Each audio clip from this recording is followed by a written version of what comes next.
Oke, lanjut kita ke reproduksi pria. Oke, untuk organ reproduksi pria itu secara umum memang ada testis. Tapi untuk organ reproduksi yang salah satunya untuk melakukan penetrasi adalah penis, kayak gitu. Nah, secara keseluruhan untuk sperma itu dibentuk di dalam testis. Nah, di dalam testis ini dia itu banyak tubulus seminiferus. Nah, tubulus seminiferus inilah yang menjadi lokasi terbentuknya atau terjadinya spermatogenesis, kayak gitu. Nah, di dalam tubulus seminiferus selain terdapat spermatogenesis, di dalam tubulus seminiferus itu juga terdapat yang namanya kelenjar Sertoli. Ada yang tahu fungsinya kelenjar Sertoli? Boleh? Oke, buat nutrisi si sperma. Nah, kelenjar Sertoli kalau kalian baca-baca lagi dia itu lebih banyak fungsinya, bukan hanya untuk nutrisi. Salah satunya adalah pengikatan hormon testosteron dengan androgen binding protein. Nah, androgen binding protein ini berperan terhadap pengeluaran sel Sertoli ini di dalam tubulus seminiferus. Nanti bakal dijelasin di slide selanjutnya. Nah, di bagian testis, ketika terbentuk di bagian tubulus seminiferus, sperma dia ini belum sepenuhnya matang. Dia ini bakal terjadi pematangan di organ apa? Epididymis. Oke. Di bagian epididymis dan di ductus deferens. Jadi dari tubulus seminiferus, sperma itu sebelumnya nggak bisa bergerak sama sekali. Terus dia juga belum bisa membuahi sama sekali. Kenapa? Karena di bagian sini itu ya udah dia cuma terbentuk di sini. Tapi karena dorongan pembentukan sperma di tubulus seminiferus, dia bakal harus bergerak ke bagian epididymis. Makanya pergerakan ke bagian epididymis ini juga menjadi bagian dari pematangan dari sperma itu sendiri. Baru nanti disimpan di bagian epididymis sama ductus deferens. Oke, bisa lanjut. Nah, testis ini dia ini memiliki fungsi ganda. Pertama itu adalah menghasilkan sperma, yang kedua itu mengeluarkan testosteron. Nah, testosteron itu apa sih? Testosteron itu salah satu hormon steroid. Nah, kalau misalnya kita urutin dari awal sampai akhir, urutannya kayak gini. Dari testosteron ini yaitu bakal masuk ke bagian lumen tubulus seminiferus.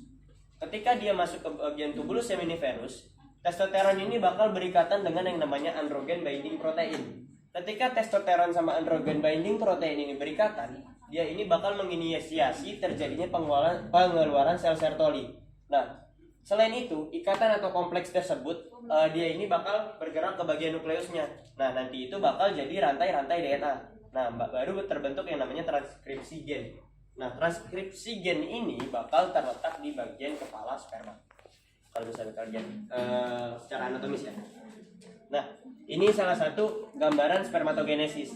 Nah, spermatogenesis ini dia ini ada dua fase.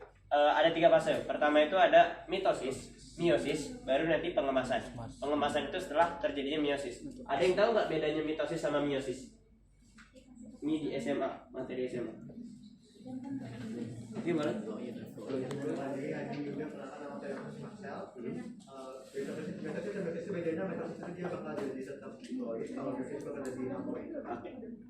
Jadi benar ya, kalau mitosis itu, kalau misalnya dia pembelahan dari 2N, maka anak-anaknya itu bakal mirip sama induknya, tetap jadi 2N.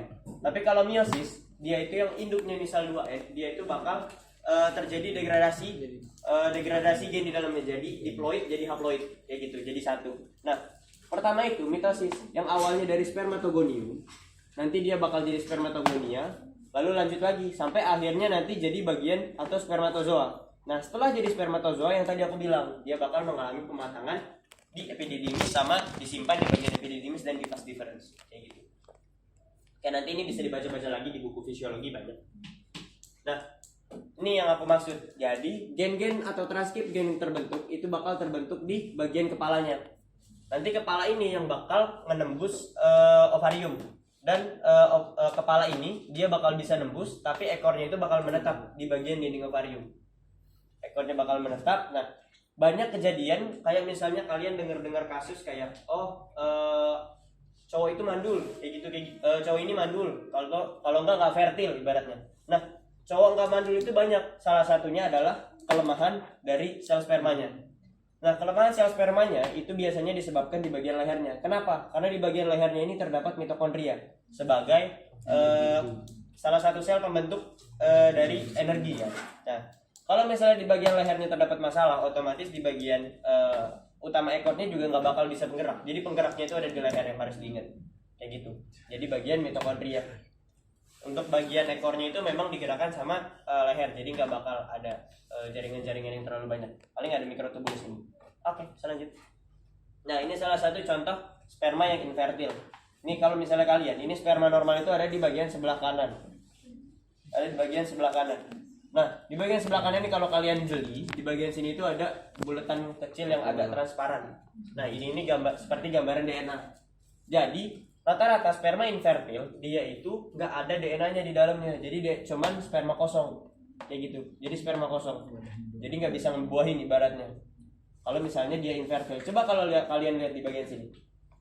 Ini bagian sini kepalanya lebih kecil, nggak ada DNA. Ini kepalanya ada 2, nggak ada DNA. Kepala sini nggak ada DNA. Ini apa lagi? Nah, ini juga untuk ekornya dia itu melingkar. Kalau misalnya sperma nggak ada ekor, bisa nggak dia berenang menembus ovum? Nggak bisa kan? Karena prosesnya dari uterus sampai ke tuba fallopi itu juga lumayan panjang. Ibaratnya kayak gitu.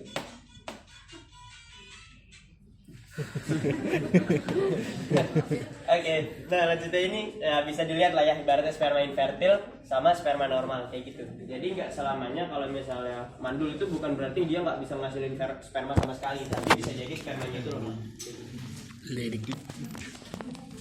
Nah, ini aku mau lanjutin tentang hormon. Jadi intinya proses dari pembentukan testosteron sama sperma itu intinya di GnRH. Jadi ketika GnRH yang udah dibentuk, dia itu bakal memicu si LH sama FSH.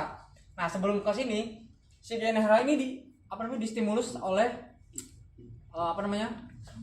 intensitas atau jumlah dari si GnRH dalam tubuh. Jika dia kurang, dia bakal reseptor di sini terstimulasi di neuronkis nucleus arcuatus di hipotalamus.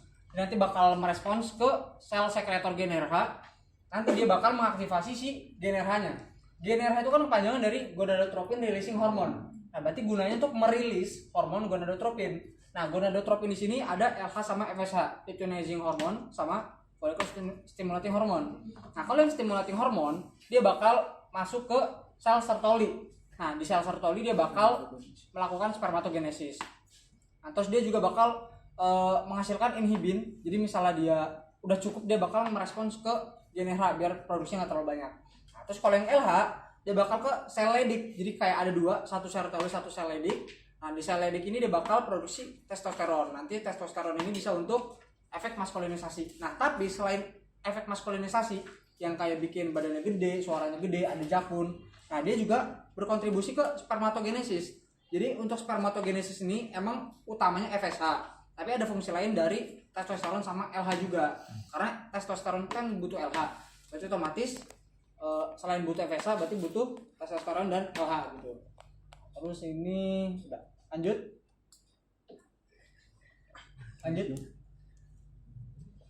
Nah, ini untuk bentuk dari tubulus seminiferusnya.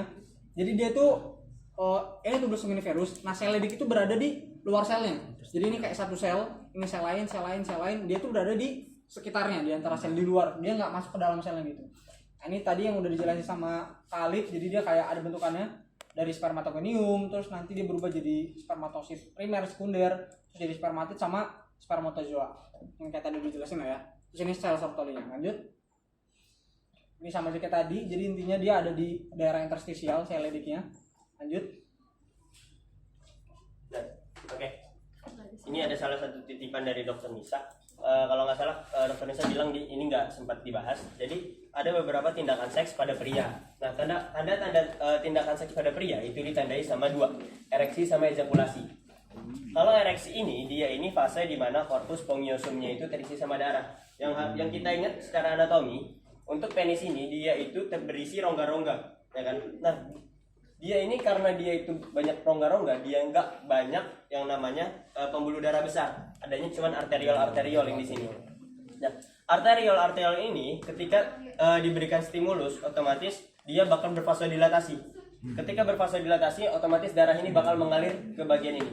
Kalau misalnya darah mengalir, secara logika vena-vena di sini bakal mengalir juga. Tapi karena di bagian penis ini, venanya ini mengalami vasokonstriksi mekanik. atau disebut juga vasokonstriksi mekanik. Nah, vasokonstriksi mekanik ini jadi pembuluh darahnya itu dia itu kejepit sama rongga-rongga yang udah terisi sama darah. Makanya itu disebut sebagai vasokongesti. Vasokongesti tersebut yang menyebabkan penis itu ketika diberikan rangsangan, dia itu bakal membesar dan lebih keras dibandingkan sebelumnya, kayak gitu.